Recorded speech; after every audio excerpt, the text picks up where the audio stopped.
Hey, it's Doris with All of the Books, and I am back with part 2 of my Middle Eastern reads from January. And these are books from a Muslim or Arabic perspective. And again, just serendipitously, these just fell into such a nice timeline, so I got a nice perspective over several years in the region. So let's just jump right in. Salt Houses by Hala Alian. This is a story that starts in Palestine right before the 6 Years' War in 1967 and travels through the Israel-Lebanon War in 2006. And this is set over about 4 generations. So initially there is a mother and her daughter is getting ready to get married, and they're looking at her future in the teacup, and the future is scattered. So over the course of the book you see them losing their home in Palestine and just being scattered throughout the region and beyond into Europe and the US, the whole family. So you have the perspective of the mother and father of the original dynasty and their children and grandchildren. So alternating perspectives for the chapters, and really appreciated the way it traveled you through the conflicts throughout the years in the region. So you got a really nice is probably not the word, but you got a good perspective of the turmoil throughout a long period of time. The thing that I really loved about this book, I really got into the characters just immediately. And it's not a story where you're immersed in a storyline for a long period of time.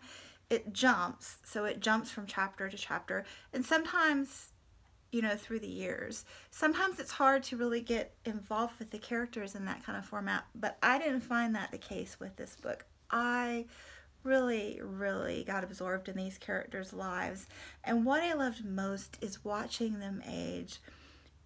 This author really beautifully shows the aging process throughout this novel, and it was just gorgeous. So highly recommend this book.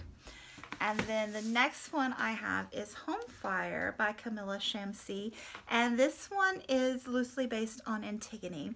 So if you are interested in seeing those parallels, if you want a refresher or have never read Antigone, it's very easy to find a PDF online, just whatever length you're interested in reading. You can get a summary or, a longer length version. But if you've never read Antigone and you don't want any spoilers at all, wait and read Antigone after. So you can go either way, but definitely if you read Antigone, you will kind of have inklings as to spoilers in the story.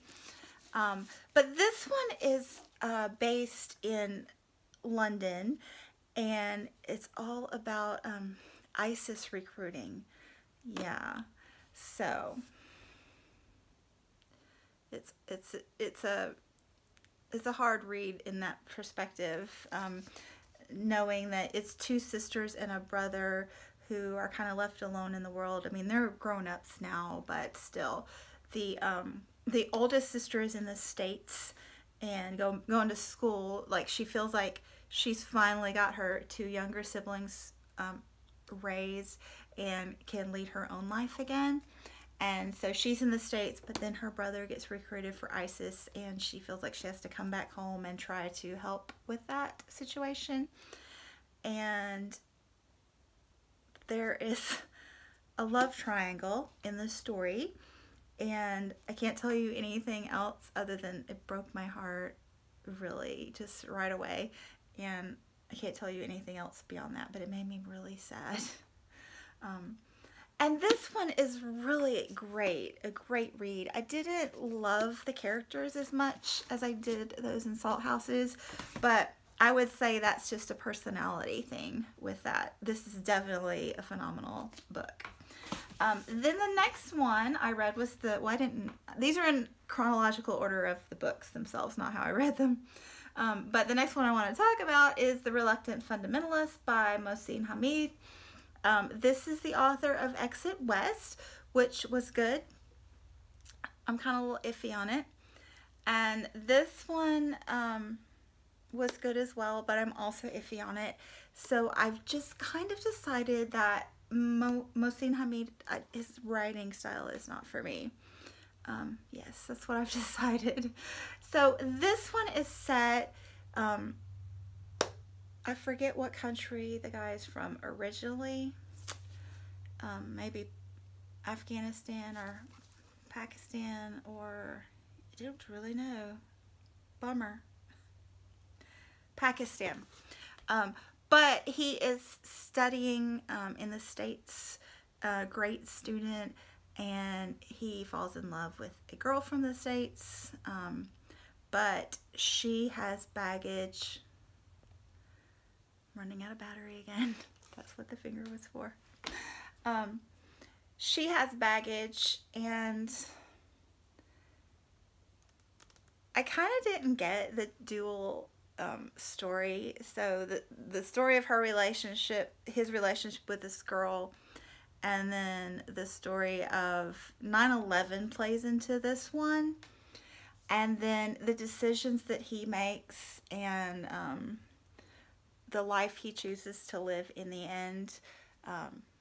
All very interesting. It just didn't resonate with me, but I would say, you know, if you liked Exit West a lot, you will probably like this as well. And it's a great book. I'm not saying it's not. It's just not my connection there. But this one is 9/11 and around that, and, you know, how it affects. You do get that perspective very well of how 9/11 affected people of Arabic or Middle Eastern descent, just appearances and stereotyping based on that. And yeah, so it's really good for that. And then I just I had been recommended The Arab of the Future by Dee Dee from Brown Girl Reading, and these are more graphic novels. Excellent read. This is a memoir written by the boy. He's about 6 in the first one and maybe closer to 8 or 9 in the second, and there's a third one coming out this year, which I will definitely pick up. The author is Riyad Sattouf. But these are, the mother is French and the father is I think from Lebanon, or Syria, Libya or Syria, sorry. I forget which. They live in both places in the course of the first book. The interesting thing about this one, and I went ahead and had to read Persepolis again. I mean, I think I've reread this one 3 times already. I've read it 3 times at least. This is another childhood memoir, and the girl is more like 9 at the beginning, and then a teenager in the second one. And these are set, maybe this is the one set in Lebanon, Tehran. Yeah, she's Iranian, I believe. Yeah. But, and you know, culturally, I don't know enough about the different countries to know how much that plays into it. But this one is written from the perspective of, well, they were both well educated, the father here and the parents in this one. But in this perspective, they're fighting against the devout, I'm losing my words, the radical element of Islam, conservative. And this one, like in this one, they send their child away. Like the parents stay in the region because they want to try to make a difference. and they send their child away because they know that they've raised her to be too strong-willed to be able to conform. And this one, the dad, he just kind of wants to get back to the glory days where landowners were respected and he could be a big man in the village, basically. So this one you see much more of them trying to avoid being noticed for, you know, breaking the law, the religious laws that they didn't agree with in the big city. And this one is more of how people lived in the villages, and you see more of how the radical element actually live within the religious group. Sorry, I can't think of the word for that right now. But it was just profound perspective between these two. So if you've read Persepolis, a lot of people have. If you haven't read The Arab of the Future, I think it's really neat to read them both and get a perspective, a different, you know, very different perspective. And this one actually, there's a scene with a puppy and a pitchfork and children from the village that I just found profoundly disturbing. So anyway, really great reads. I didn't show you this one. But yeah, you learned a lot from these graphic novels. Graphic novels are awesome. The historical fiction ones, or these aren't fiction, these are nonfiction. And then I have Letters to a Young Muslim by Omar Saif Gobash. I really, really enjoyed reading this. This is, he is from the United Arab Emirates. Yes. And he is the ambassador to Russia. His mother was Russian.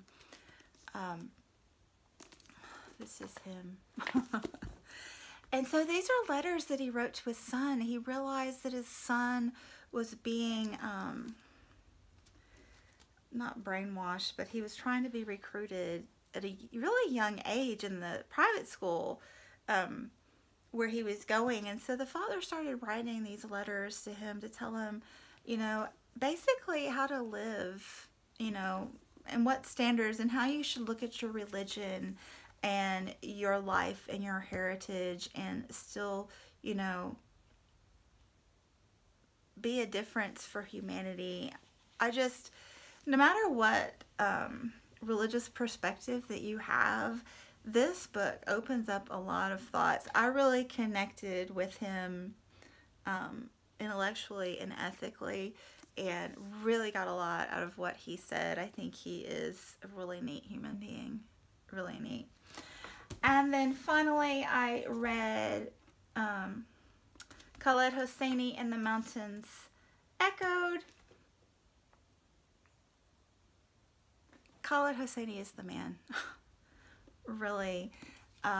He is an Afghani writer. He grew up, he moved to the States when he was about 15, I think. And you may know him most famously for his debut novel, Kite Runner. This one is, I guess it's billed as a novel, but it's really, again, interconnected short stories. You start out with basically a little fairy tale that he has written, an Afghani fairy tale that he has created on his own. And that fairy tale sets you up to understand the thematically what this story, where it's going.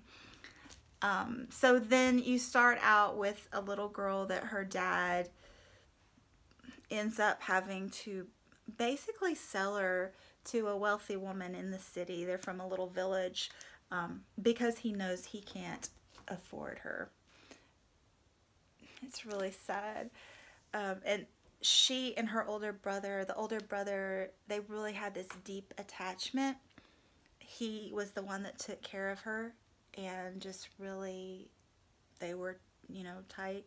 But she was young enough that when, you know, she was taken to the city, she kind of forgot over a short period of time because she was so young.